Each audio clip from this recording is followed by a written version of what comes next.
आरीवर्कच्या ब्लाऊजला design जी असते ती शिवून झाल्यानंतर किंवा ब्लाऊज तयार झाल्यानंतर ब्लाऊजचा नॉट्सना जे टसल्स असतात ते कसे तयार करायचे किंवा ते कशा पद्धतीने इतके सुंदर तयार होतात त्याच आपण या व्हिडिओमध्ये पाहणार आहोत. सो नमस्कार माझ्या गोडताईंनो, कशा आहात सगळ्या? खूप मनापासून स्वागत आहे तुम्हा सगळ्यांचं पुन्हा एकदा आपल्या एका नवीन व्हिडिओमध्ये अनस्टिच सरितावरती. सुंदर असा हा ब्लाऊज इथे तयार झालेला आहे आणि तो कसा तयार केला हे जर पाहायचं असेल तर सगळ्यात अगोदर चॅनलला सबस्क्राईब करा आणि रिसेंटली व्हिडिओला आहे तो पाहू शकता. तर इथे बघा, हा जो डिझायनर ब्लाऊज आहे किंवा हे आरी वर्क केलेला भरलेला ब्लाऊज आहे, त्याच्या गळ्याच्या मध्ये ही जी डिझाईन दिलेली आहे फ्लावरची राऊंड शेपमध्ये, हे पॅच आहे तेच आपण आपल्या टसलसाठी यूज करणार आहोत. तर ब्लाऊजला कटिंग करून शिवून झाल्यानंतर हा काही पार्ट असा आपल्याला भेटलेला आहे. तर त्याचे हे जे पॅच आहे ते मी वेगळे करून घेते आणि बघा, अगदी पाव इंचाचा मार्जिन सोडून किंवा पाव इंच कपडा जो आहे तो सोडून इथे चारही पॅच मी इथे कटिंग करून घेतेय. बऱ्याच ब्लाऊज शिवणाऱ्या ताई किंवा बिगनर्स असतात, न्यू कमर्स असतात, त्यांना ह्या गोष्टी माहीत नसतात. सुरुवातीला मला सुद्धा कन्फ्युजन झालं होतं जेव्हा मी नवीन हे ब्लाऊज शिवायला शिकले त्यावेळेला, पण मी सुद्धा अशाच गोष्टीतून शिकत गेलेले आहे आणि माझ्या ताईंना या गोष्टीचा प्रॉब्लेम होऊ नये त्यासाठी हा व्हिडिओ तुमच्यासोबत मी शेअर करत आहे. सो बघा, आता सगळ्या पॅच आहे त्याचे पाव इंच मार्जिन म्हणजेच कपडा सोडून मी इथे कटिंग करून घेतलेले आहेत अशा पद्धतीने. आता सुई धागा घ्यायचा आहे, डबल पदरी धागा घेतलेला आहे, गाठ बांधलेली आहे शेवटाला धाग्याच्या आणि अशा पद्धतीने मी जे व्हिडिओ दाखवलेले आहे अगदी त्या पद्धतीने फॉलो करून तुम्ही सुद्धा या टसल्स खूप सुंदर पद्धतीने तयार करू शकता. तर बघा, हा जो कपडा जास्तीचा आपण घेतला होता तो आतल्या साईडला दुमडायचा आहे आणि त्याला शिवून घ्यायचे आहे. धावती टीप टाकला तरीही चालेल. पाव इंचाच्या गॅपवरती मी इथे टाका टाकत आहे शिलाईचा जो आहे तो, आणि तुम्हाला ज्या पद्धतीने सोयीस्कर होईल त्या पद्धतीने तुम्ही इथे हा पार्ट स्टिच करून घ्यायचा आहे, म्हणजे हातावरती शिवून घ्यायचा आहे. आता इथे तुम्ही पाव इंचापेक्षा जास्त सुद्धा हा कपडा ठेवू शकता, पण तुम्हाला शिवायला सोयीस्कर व्हावं किंवा इझी जावं त्यासाठी मी इथे पाव इंच कपडा घेतलेला आहे आणि मला या गोष्टीची सवय आहे. सो मी त्या पद्धतीनेच इथे शिवणकाम दाखवत आहे तुम्हाला. तुम्हाला याच्यापेक्षा वेगळी पद्धत माहीत असेल तर नक्कीच माझ्यासोबत शेअर करा. मला सुद्धा नवीन गोष्टी शिकायला नेहमीच आवडतात. तर बघा, आता याच पद्धतीने व्यवस्थित हा जो राऊंड आहे तो आपण शिवून घ्यायचा आहे. सगळ्या बाजूनी हा कपडा आहे तो आतल्या साईडला दुमडून घ्यायचा आहे. हाताला बोटाला सुई लागू नये याची सुद्धा इथे दक्षता घेणं खूप गरजेचं आहे, कारण आपल्याला आपलं अंग सांभाळून आपलं काम करायचं आहे. आता इथे हा पॅच अशा पद्धतीने तयार झालेला आहे. धागा वगैरे बाहेर निघाला असेल त्यांच्या आरीवर्कचा तो आपण कट करून टाकायचा आहे आणि दुसरा सुद्धा पॅच याच पद्धतीने शिवून घ्यायचा आहे. आता टसलसाठी जे पॅच तयार करतात ते वेगवेगळ्या शेप्सचे वेगवेगळ्या डिझाईनचे असू शकतात.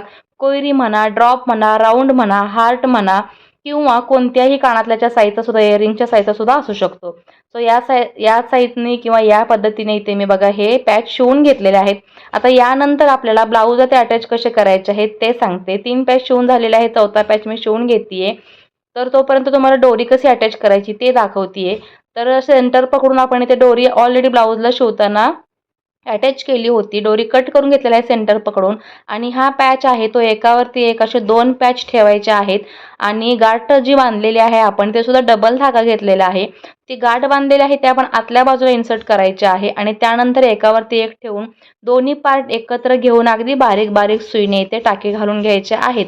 आता हे शिवण काम करताना इथे मात्र टाका तुमचा मोठा न दिसता अगदी नाजूक दिसला पाहिजे, कारण हे टसल्स आहे त्याचं फिनिशिंग आपल्याला इथे बाहेरून दाखवायचं आहे. सो इथे बारीक बारीक आपला हा टाका आला पाहिजे. व्यवस्थित सगळ्या बाजूनी ह्याला शिवून घ्यायचा आहे आणि अगदी 1/4 पार्ट ह्याचा राहिला की तिथे थांबायचं आहे. त्याच्यामध्ये अशा पद्धतीने डोरी आहे त्या आतल्या साईडला इन्सर्ट करायची आहे. तिथे सुद्धा त्याला 2-4 टाके टाकून घ्यायचे आहेत, म्हणजे व्यवस्थित तो फिट्ट बसेल, घट्ट बसेल, सटकणार नाही. किंवा काही दिवसांनी ब्लाऊज यूज करताना थोडे दिवस झाले की बऱ्याच वेळेला बघा डोरी सटकते किंवा फिसकते, हे प्रॉब्लेम्स क्लायंटचे येतात. तर ते सुद्धा तुमच्या क्लायंटचे असे प्रॉब्लेम्स असतील तर येऊ नये त्यासाठी काळजी घ्यायची आहे आणि व्यवस्थित शिवायचं आहे.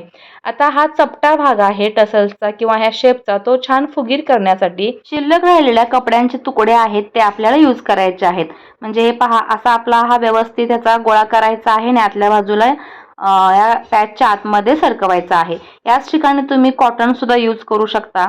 असा ह्याला फुगीरपणा येणार आहे. अजून छान सुंदर फुगीर दिसण्यासाठी किंवा ह्याचा फुगीरपणा जो आहे तो वाढवण्यासाठी पुन्हा एक तुकडा घेतलेला आहे मी कपड्याचा आणि तो ह्याच्यामध्ये घातलेला आहे. आता बघा अगदी गच्च हा कपडा बसणार आहे. ह्याला वॉश केलं किंवा ठेवून जरी दिलं घडीच्या आतमध्ये टसल्स पॅक करून तरी सुद्धा हे चपटे होणार नाहीत, असे छान टुम्म फुगलेले दिसणार आहेत आणि त्यामुळे ह्याचा लुक अतिशय सुंदर दिसतो. कारण बऱ्याच नवीन आपल्या ज्या व्यवसाय चालू करणाऱ्या ताई आहेत, न्यू कमर्स आहेत, त्यांना बऱ्याचदा या गोष्टी कशा करायच्या किंवा माझ्याकडे सुद्धा जे ब्लाऊज घेऊन येतात की काही प्रॉब्लेम झालेला असेल, बाहेर कुठे त्यांनी शिवलेलं असेल आरी वर्कचं ब्लाऊज नवीन टेलरकडे किंवा त्यांच्या जवळच्या टेलरकडे आणि ते क्लायंट पहिल्यांदा जेव्हा येतात त्यांचे मी टसल्स पाहतीये तर अगदी व्यवस्थित न करता त्याचं फिनिशिंग सुद्धा पाहिलेलं नसतं, जसं जमेल तसं केलेलं असतं. कारण त्यांना सुद्धा कदाचित लक्षात येत नसतील, या गोष्टी ठाऊक नसतील, त्यामुळे त्यांना जसं माहिती आहे जसं येतं त्याच पद्धतीने काम केलेलं आहे. आता रिसेंटली बघा 2 दिवसापूर्वी माझ्याकडे एक ब्लाऊज लूज झाला होता क्लायंटचा, तिने बाहेरून शिवला होता आणि तो तिथे फिटिंगला त्यांना परत जमत नव्हतं म्हणून त्यांनी माझ्याकडे घेऊन आल्या होत्या. तर त्यांच्या सुद्धा ब्लाऊजचे जे हे टसल्स तयार केले होते ते अक्षरशः पूर्ण फिसकले होते. जिथे शिलाई तुम्ही मारलेली आहे तिथे तर मी ते पाहिले तर अजिबात तिथे दुमडलं नव्हतं, प्रॉपर त्याला फिनिशिंग नव्हती. तर या सगळ्या गोष्टी आहेत त्या ज्यांना माहीत नाही त्या कशा करणार आहेत. म्हणूनच माझ्या डोक्यात विचार आला की या सुद्धा गोष्टी तुम्हाला माहीत व्हाव्यात, माहीत असायलाच पाहिजेत तुम्ही जर शिलाई काम करत असाल तर. त्यामुळे तुमच्यासोबत मी ही गोष्ट शेअर केलेली आहे. सो आता बघा इकडे ही टसल शिवून झालेली आहे, किती सुंदर दिसत आहे. दुसऱ्या साईडची टसल सुद्धा मी याच पद्धतीने शिवून तयार करतेय आणि तुम्हाला दाखवतेय. बघा किती सुंदर अशा छान टुम्म अशा फुगीर या टसल्स तयार झालेल्या आहेत आणि ह्याच्यामुळे सुद्धा ब्लाऊजला खूप लुकमध्ये चेंज होतो आणि सुंदर असा लुक ब्लाऊजचा तयार होतो. कारण जितकं काम आपण ब्लाऊजवर करतो तितकंच काम आपण बाकीच्या छोट्या मोठ्या गोष्टीवरती करणं खूप गरजेचं असतं. सो त्यामुळे आपल्या कामाची क्वालिटी निखरून येते आणि चांगली दिसते. तर तुम्हाला व्हिडिओ आवडला असेल तर ज्यांच्यापर्यंत पोहोचावा असं तुम्हाला वाटत असेल, त्यांना माहीत व्हावं वाटत असेल तर तुम्हाला हा ब्लाऊज किंवा हा व्हिडिओ शेअर करणं खूप गरजेचं आहे. चला तर मग व्हिडिओ शेअर करा आणि असे छान छान व्हिडिओ पाहण्यासाठी स्टिचू सरिताला सबस्क्राईब करा. पुन्हा भेटू अशाच एका छान छान नवीन मस्त इंटरेस्टिंग व्हिडिओमध्ये. Bye bye.